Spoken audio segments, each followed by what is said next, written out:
زندگی ہے دستور بندگی ہے، ایمان کی تازگی ہے، یہ دل کی روشنی ہے، پڑھو قرآن پڑھو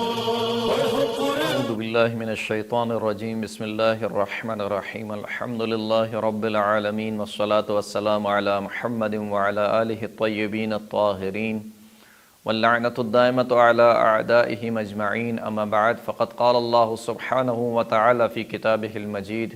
بسم اللہ الرحمن الرحیم، وَأَقِيمُوا الصَّلَاةَ وَآتُوا الزَّكَاةَ وَارْكَعُوا مَعَ الرَّاكِعِينَ۔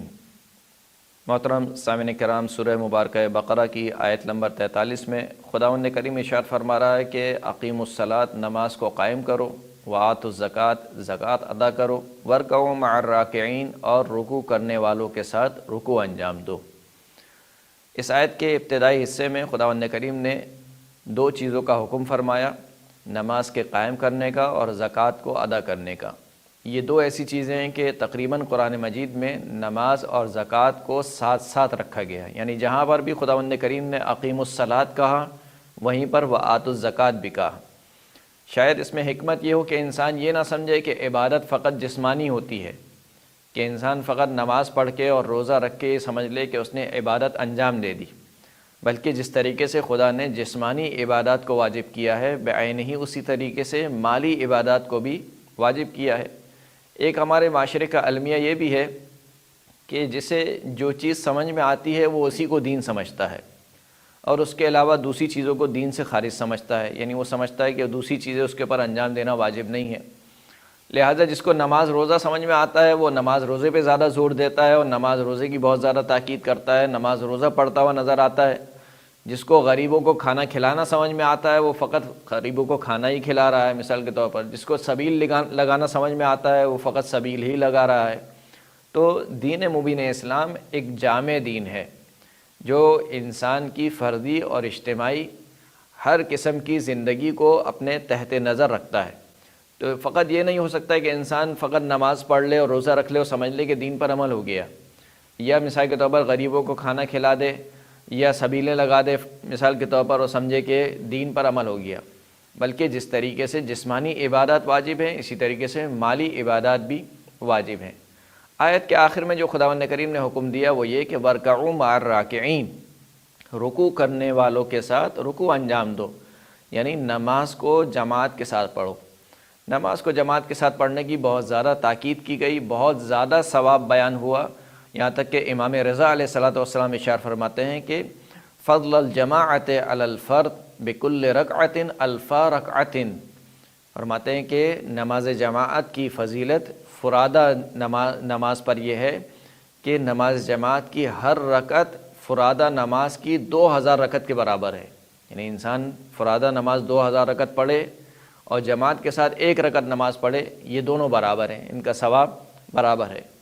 سرکار ختمی مرتبہ حضرت محمد مصطفیٰ صلی اللہ علیہ وآلہ وسلم سے روایت نقل ہوئی قرب الاسناد میں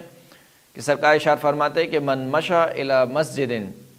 یطلب الجماعہ، جو شخص بھی مسجد کی جانب چلے، قدم اٹھائے تاکہ نماز کو جماعت کے ساتھ ادا کرے، تو کیا ہوگا؟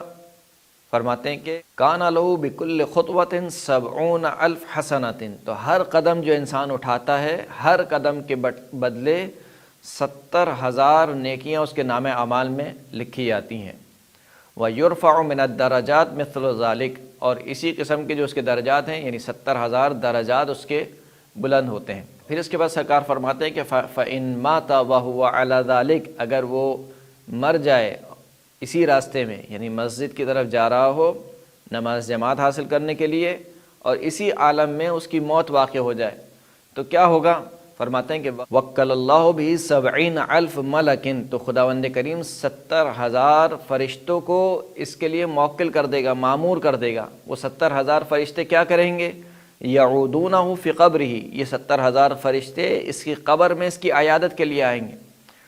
اور ویبشرونہ، اس کو بشارت دیں گے، ویؤنسونہ فی وحدتہ، اور اس کی تنہائی میں اس کے لیے انس کے سبب بنیں گے، وَيَسْتَغْفِرُونَ لَهُ حَتَّى يُبْعَثَ، اور جب تک یہ مبعوث نہ ہو جائے اس وقت تک، یعنی جب تک یہ قبر میں موجود ہے اس وقت تک فرشتے اس کے لیے استغفار کرتے رہیں گے،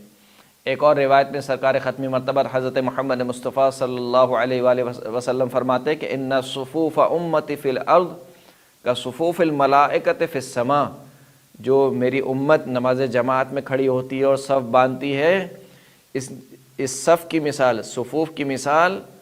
آسمان میں ملائکہ کے صف کی طرح ہے، یعنی گویا یہ جو صف لگ رہی ہے گویا ملائکہ کی صف لگ رہی ہے آسمان میں۔ اور پھر فرماتے ہیں کہ والرکعۃ فی جماعۃ 24 رکعۃ،